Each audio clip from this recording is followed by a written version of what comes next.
ang nag-iisang masugid na tagahanga ni Nicole Yala, Chris Chuper!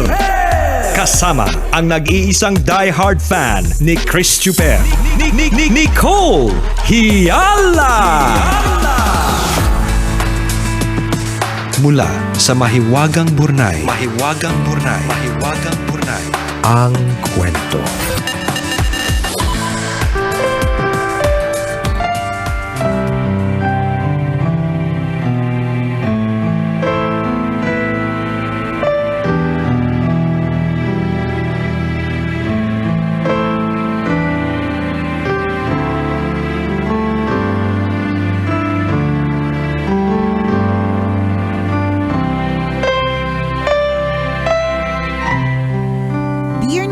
And Chris. Itago nyo na lang ako sa pangalang Celine. Tambalanista since 2013. I wrote to share my love story na minsan wini-wish ko sana hindi na lang nangyari. Kinder pa lang ako, crush ko na si Carlo. Madalas kaming tuksohin ng mga kaklase namin. Palagi siyang naiinis sa akin kaya hindi kami nagpapansinan. Pero sabi ko sa sarili ko, darating ang araw, magugustuhan niya din ako. Magkaklase pa din kami hanggang high school pero hindi ko na siya crush. Hindi na kami nagkakailangan and we became good friends. Ako yung taga-salba niya sa mga assignments and projects. Nagpupunta siya sa bahay for schoolwork and my parents like him. Patapos na ako ng college when Carlo courted me. Gusto ko naman siyang sagutin but I wanted to focus on my studies kaya hindi ko muna siya sinagot. Nasaktan ko yata kaya hindi na ako kinausap. After 3 years, hinanap ko siya sa Facebook. Hindi naman ako dinedma. Niligawan niya ako ulit after a few months and that time around, sinagot ko na siya. It was hard kasi hindi kami madalas magkita. I was busy with my thriving career and busy siya serving the country. Kahit faithful at loyal ako sa kanya, iniwan niya ako after a year dahil I refused to be physical with him. Nagkaroon ng bago si Carlo. Sa sobrang sakit, bumagsak ang katawan ko. Buti na lang na-discover ko ang tambalan. Your tandem helped me deal with the heartbreak. Nagkabalikan kami eventually.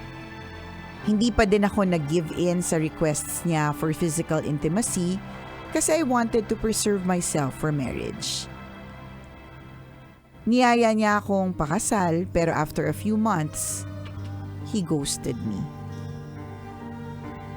Yung last text niya, sana daw makahanap ako ng tamang tao for me. It took me years to rebuild myself. Hindi muna ako pumasok sa relasyon and focused on my career. I was already doing okay when Carlo reached out to me again. Humingi siya ng tawad. Kung akala niya natuto na ako, o akala ninyo natuto na ako, nagkakamali kayo. Kahit galit na galit ang parents at friends ko, tinanggap ko siya ulit. I gave it my all. Akala ko, kami na talaga for life. Pero una pa lang, hindi na kami masaya. Bigla siyang nagagalit dahil may kung anong nasabi ako kahit wala naman akong intensyong makipag-away.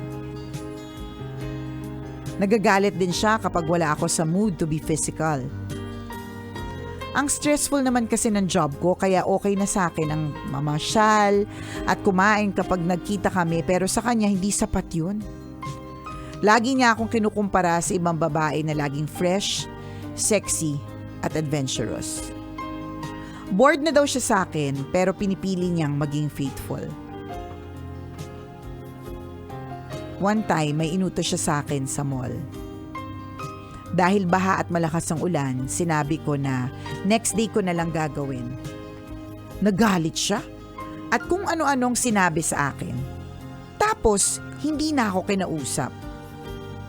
Kapag pumupunta ako sa kanila, para lang akong hangin na dumadaan. Sinubukan ko naman siyang kausapin para magkaayos kami pero ayaw niya. Yung one sentence niya, naging one word. Hanggang sa hindi na kami nag-usap ng tuluyan. Just like that, we disappeared in each other's lives. To protect his honor, sinabi ko na lang sa pamilya ko na mutual decision ang paghihiwalay namin. Dagdag ko, nagkasawaan na lang talaga kami. I still get invites from his mom tuwing may celebration sa kanila. His siblings still ask me for coffee dates. I always decline politely. A few months after ghosting me, he is gaslighting me naman. May bagong girlfriend naman na siya pero panay ang post na nasasaktan at nahihirapan siya habang yung other person masaya na. Sa galit, one of my friends commented on his posts pero sabi ko wag nang patulan.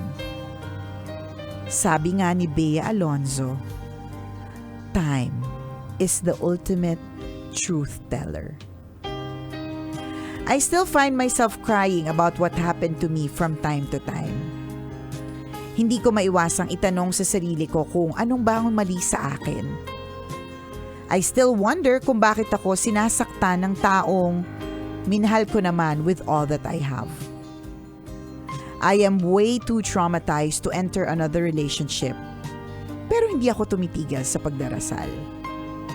Patuloy akong umaasa na one day, ibibigay sa akin ni Lord yung pangarap ko na magkapamilya. Thank you, Tambalan, for reading my story. Ang inyong tambalanista, Celine.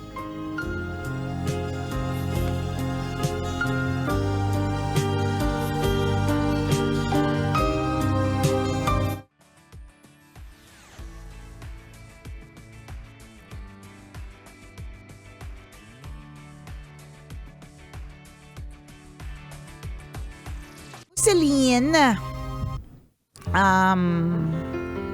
ganun talaga. Kapag ka matalino, bobo sa pag-ibig. Ang daming nasaktan. Kapag ka maraming English, pag English speaking, medyo tanga-tanga talaga sa love. Ano kung dami mo kakilala Oo, ganyan? ang dami. Wag na tayo maglayo-layuan. Hindi na tayo lalayo, guys. Totoo yan. Diba? Agree ako doon. Ang daming matatalino sa pag-aaral. True. Naging successful sa career nila. Pero pagdating sa love pag-ibig, nako. Ayun. Tanga-tanga. Nga. Oo.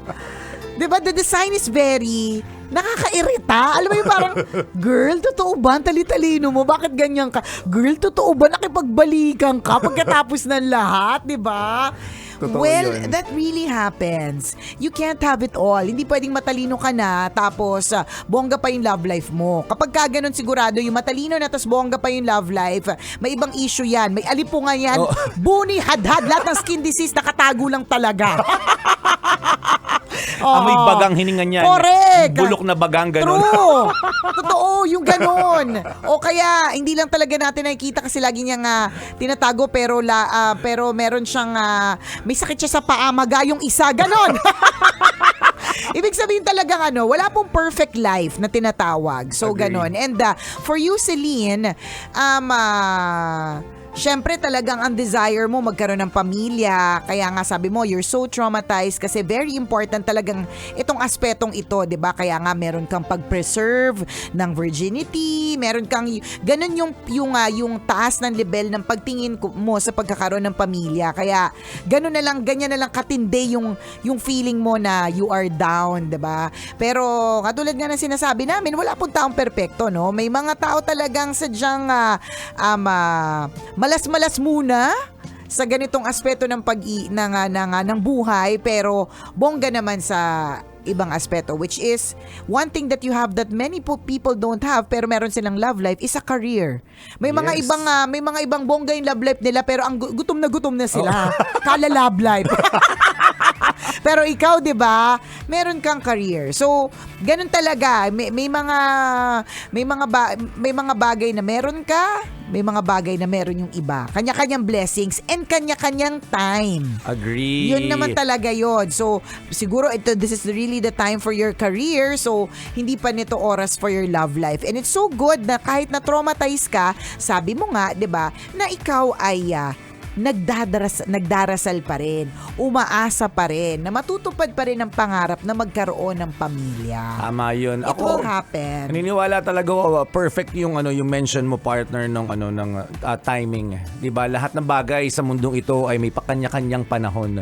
So minsan kahit ipilit natin ng ipilit, kung hindi pa talaga panahon, hindi mangyayari ang bagay na yon. So in terms of relationship, maaari hindi pa talaga panahon sa'yo para magkaroon ng jowa because universe is teaching you to focus on your career. Yan Yun muna. muna yung in-nurture mo. Going back to the relationship, walang perpektong relasyon. Wala ding perpektong buhay. Pero kung mag-focus ka sa relasyon, marami kang madidiscover talaga na hindi mo inaasahan. Minsan nga, di ba, yung mga boyfriend-girlfriend na tumagal na for 10 years, akala nila, kilala Sila na na. nila ang isa't isa. Akala nila, magkakatuloy yung sila hanggang sa pagtanda nila. Pero wag ka, 'di ba, sa tagal nila magjowa, 10 years, nung mag-asawa na sila, wala pang isang taon, after several months, naghiwalay din sila kasi ang dami nilang na-discover na hindi ka tanggap-tanggap sa isa't isa. May mga 'Di ba? ganun talaga. Pero may mga tao din naman, kahit hindi ka tanggap-tanggap yung mga bagay na na-discover nila, 'di ba? Pinilit nilang i-save ang kanilang relationship. Depende, iba-iba kasi talaga iba-iba ng pagtingin sa relasyon, iba-iba ng pagtingin sa imperfection ng ibang tao, iba-iba ng pagtingin pagdating sa problema. So doon nag-vary. Walang surefire formula kung paano natin i-save ang relasyon ninyo. Yung pwedeng ginagawa namin sa relasyon namin ay pwedeng applicable lang sa amin at hindi applicable sa inyo. Pag sinabi naming, kaya pa yan eh. Pag-usapan nyo na lang, di ba? Pwede pang i-resolve yung issue ninyo. Di ba ko, pwede ko nga sabihin sa kanya, lahat ng sinabi sa'yo na hindi maganda ng boyfriend, you take it constructively.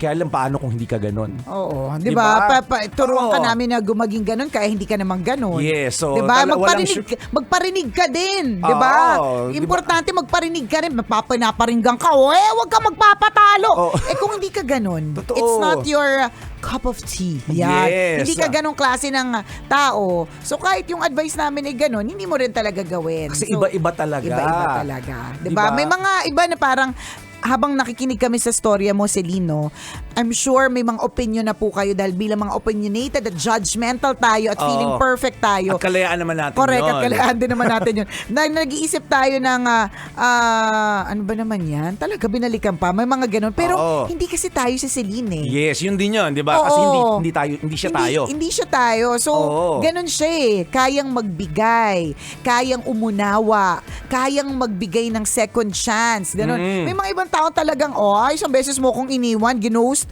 ginaslight or whatever, 'di ba? Wala na talagang Oo. wala na talagang part 2. And that's you. Correct ka. Ganun. Kasi hindi tayo si Selena. So, iba-iba talaga ng pagtingin sa maraming bagay. No? Iba-iba tayo ng perspective. Iba't iba tayo ng anggulo na pwedeng Tingnan. makita. Pero tama ka din sa sinabi mong linya, yung panahon ng magsasabi. Di ba? Ang panahon ang magbibigay sa iyo ng kasagutan sa problemang pinagdadaanan mo ngayon. Maaaring ituloy nyo pa, maaaring hindi na. And that's your call. That's that's your decision. Yes. Isa yung mga share namin sa inyo ay pwedeng, 'di ba? Pwede mong i-consider, pwede mong tingnan, pero yung final decision ay manggagaling pa rin sa iyo. Correct.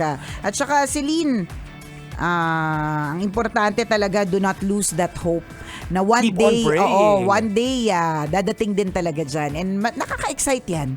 Nakaka-excite. But for now, hindi lang para sa iyo, Celine, kundi para sa ibang tao na marami ding hinahanap na wala sila. Huwag muna tayo doon muna tayo sa focusing our blessings, our own blessings for today.